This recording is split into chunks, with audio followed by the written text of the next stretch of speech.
pode criar despesa para o município desde que indique onde está o dinheiro para pagar. Nos 6 primeiros meses de 2023, o Brasil perdeu mais de 400 mil empresas. Mais de 400 mil empresas foram fechadas no Brasil no primeiro semestre deste ano. Não esqueçam, agora todas as bombas que vêm contra você. Toda semana sai uma notícia econômica ruim do Brasil. Nos últimos dias, as que mais se destacaram foi o número aterrorizante de empresas que simplesmente quebraram e a de prefeituras fazendo greve por falta de dinheiro. Nesse vídeo, vamos destrinchar como tanto o setor privado quanto o público estão passando por uma crise terrível. O Brasil oscila mais do que um barco em mar tempestuoso. Mesmo quando recebemos algumas notícias boas do nosso país, existem outras várias ruins para sufocar as demais. Empresas quebram e governos entram no vermelho, a receita perfeita para o desastre. Para superar crises ou pelo menos evitá-las, o governo tende a propor reformas e mudanças econômicas, de modo a tornar a economia do país mais sólida. Mas nem toda reforma é boa e nem toda mudança agrada a todos. Diante disso, as prefeituras de várias cidades brasileiras entraram em greve. E contra quem? Acredite se quiser. Contra o próprio governo federal. O Brasil é uma república federativa composta pela união indissolúvel de estados, municípios e o Distrito Federal. Apesar de entes parceiros e que tornam o Brasil um país de fato, é natural que essas diferentes entidades da federação tenham desavenças. Faz parte do jogo. No último mês de agosto, as desavenças entre a União e muitos municípios foi escancarada. Isso porque prefeituras de 16 estados, especialmente no Nordeste, cruzaram os braços e entraram em greve. Essa greve se materializou na forma de suspensão dos serviços administrativos.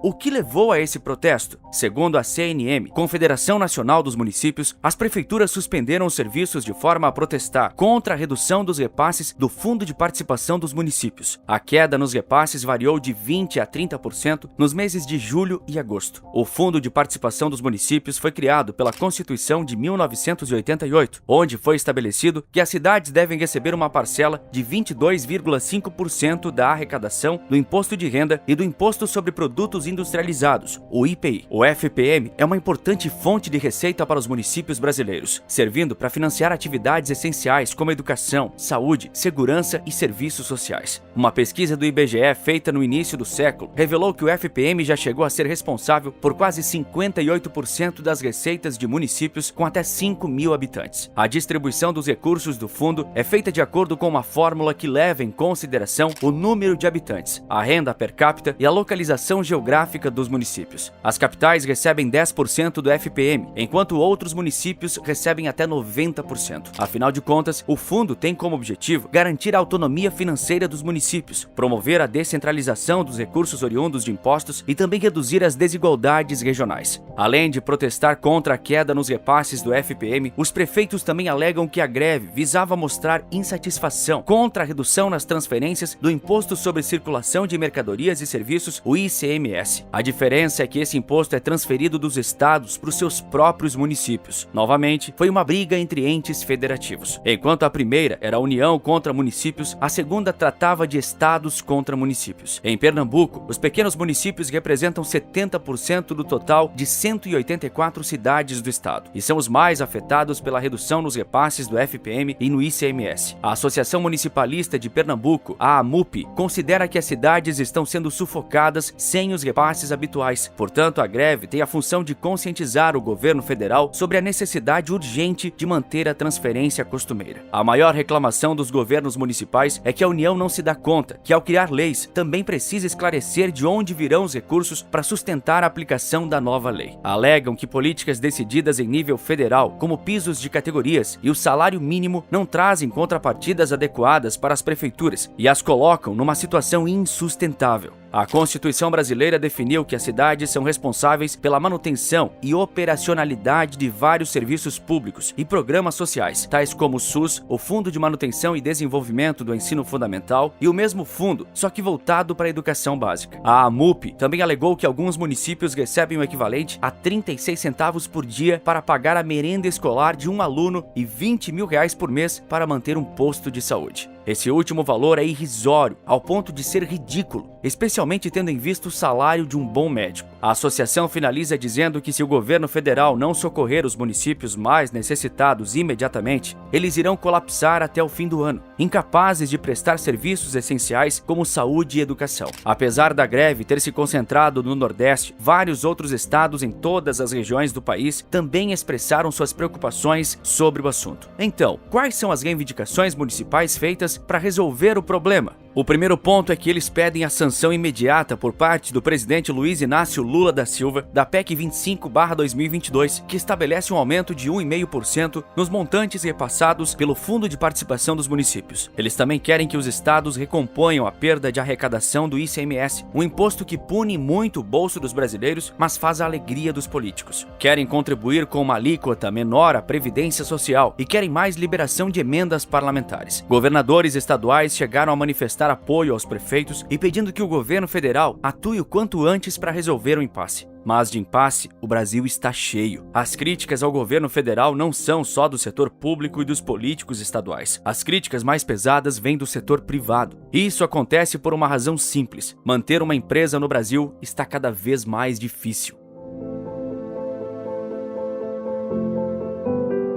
Segundo um levantamento da organização Contabilizei, com base em dados da Receita Federal, o Brasil perdeu mais de simplesmente 400 mil empresas apenas no primeiro semestre de 2023. O número total e exato é de 427.934 empresas que fecharam as portas em todo o país. O levantamento foi feito com base em registros do Cadastro Nacional da Pessoa Jurídica, ou CNPJs, da Receita Federal. Segundo a Contabilizei, o fechamento de empresas tem sido mais frequente do que as aberturas desde o quarto trimestre de 2021. De lá para cá, o saldo mostra que mais de 750 mil empresas foram eliminadas da economia brasileira. Nesse intervalo, foram abertas pouco mais de 2 milhões de empresas, enquanto quase 3 milhões tiveram baixa, ou seja, fecharam. A Contabilizei explica que utiliza a base oficial da Receita Federal, que é divulgada desde 2020. A situação mais dramática, sem dúvida, é na indústria brasileira. Esse setor que sempre foi negligenciado, hoje sofre mais do que nunca. Os dados mostram isso, mesmo que o setor tenha um menor peso quantitativo no levantamento. Mas quando colocados em proporção, os péssimos números da indústria são chocantes. Isso porque foram fechadas 3 vezes mais empresas industriais do que foram abertas no segundo trimestre deste ano. No período, foram inauguradas 7.810 companhias da indústria, mas jogando o setor para baixo, outras 25.151 foram fechadas. Além disso, a indústria vem com saldo negativo há mais tempo, desde o terceiro trimestre de 2021.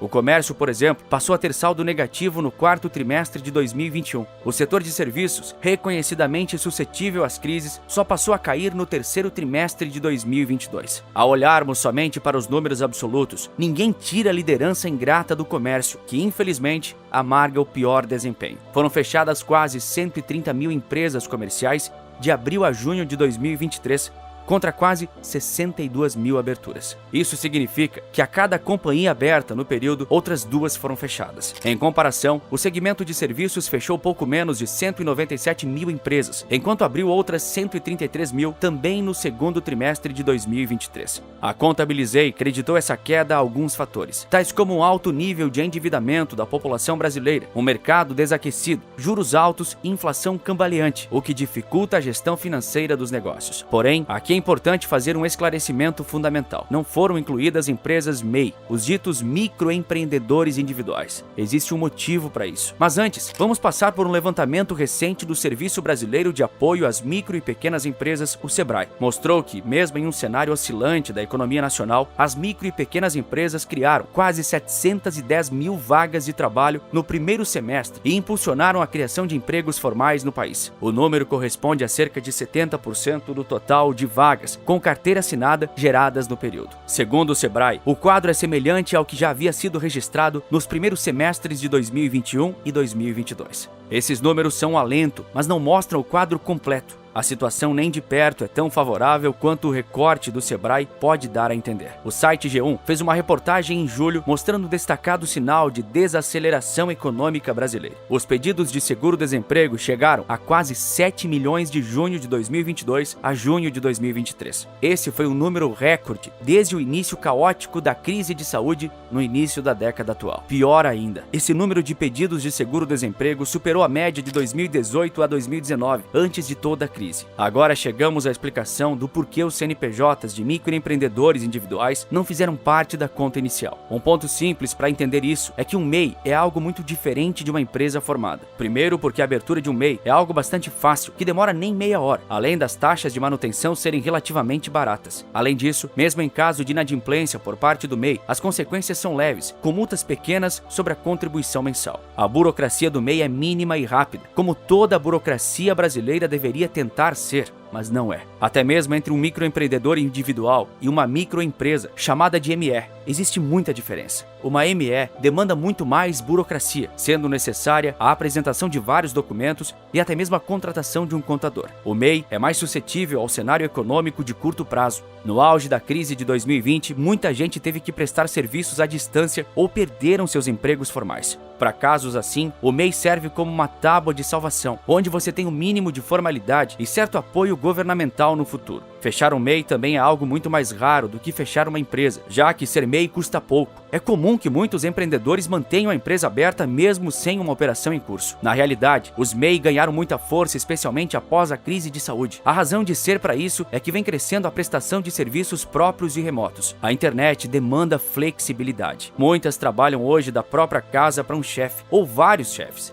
de várias partes do Brasil e do mundo. Assim, precisam da flexibilidade do MEI, que não é encontrada nos empregos tradicionais com carteira assinada. Recebem seus salários, que podem ser até mesmo em dólar, sem precisar bater ponto, realizando uma emissão simplificada de nota fiscal de serviço. Pelo lado das empresas, a conexão com fornecedores maiores também forçou formalizações. É o caso de e-commerces, que se vincularam a grandes marketplaces comandados por varejistas como Amazon e Magazine Luiza. Para operar nessas principais plataformas, os empreendedores precisam emitir notas fiscais dos produtos. Soma-se a isso o fato de que muitos profissionais qualificados não querem voltar nunca mais para o trabalho presencial. Isso deve continuar aumentando o número de aberturas de MEIs. Diante de notícias tão negativas quanto no setor público, com a greve das prefeituras, quanto no setor privado, com o fechamento recorde de empresas, o que tem a dizer o governo federal? De acordo com o jornal Estadão, houve distorção dos dados por parte da Confederação Nacional de Municípios, de modo a convencer outros de que o governo federal estava reduzindo propositalmente os repasses. Em relação às greves municipais, o governo federal adotou uma postura de negar que os problemas sejam tão graves quanto as prefeituras alegam ser. O jornal ainda diz que, de janeiro a agosto deste ano, segundo dados do Senado Federal, as transferências do Fundo de Participação dos Municípios aumentaram 4,93% em relação ao mesmo período de 2022. Mesmo diante dessa defesa da União por parte do Estadão, os próprios ministros do governo federal reconhecem que as coisas precisam ser ajustadas. O ministro-chefe da Casa Civil, Rui Costa, disse que vai conversar com o presidente e anunciar alguma medida para ajudar os prefeitos que precisam do Fundo de Participação. E quanto às empresas fechadas? Bem, é nesse ponto que o governo assume uma postura totalmente defensiva. Segundo o Ministério do Desenvolvimento, Indústria, Comércio e Serviços, o Brasil não perdeu 400 mil empresas, muito pelo contrário. Ele alega que o saldo entre aberturas e fechamentos é positivo, com a inauguração de 212 mil empresas, também excluindo dados do MEI. O Ministério também diz usar dados da Receita Federal igual ao levantamento que apontou o fechamento de centenas de milhares de empresas, seja setor público ou setor privado. A situação parece crítica. Mesmo assim, o governo federal busca minimizar os problemas e até mesmo negá-los. Mas então eu preciso te fazer uma pergunta derradeira. Você acredita no governo? Renda sem chefe. Isso mesmo, eu criei um método que te permite construir uma renda segura sem chefe. Se isso te interessa, clica no link aqui abaixo ou aponta sua câmera para o QR Code que está aparecendo agora aqui na sua tela. É uma opção para quem me assiste pela televisão. Te vejo do outro lado em alguns segundos. A Blaze foi derrubada pela Justiça Brasileira. O que será do dinheiro das pessoas que está preso no site? É o que eu te conto no vídeo que aparece agora na sua tela. Por esse vídeo é isso, um forte abraço e bons negócios!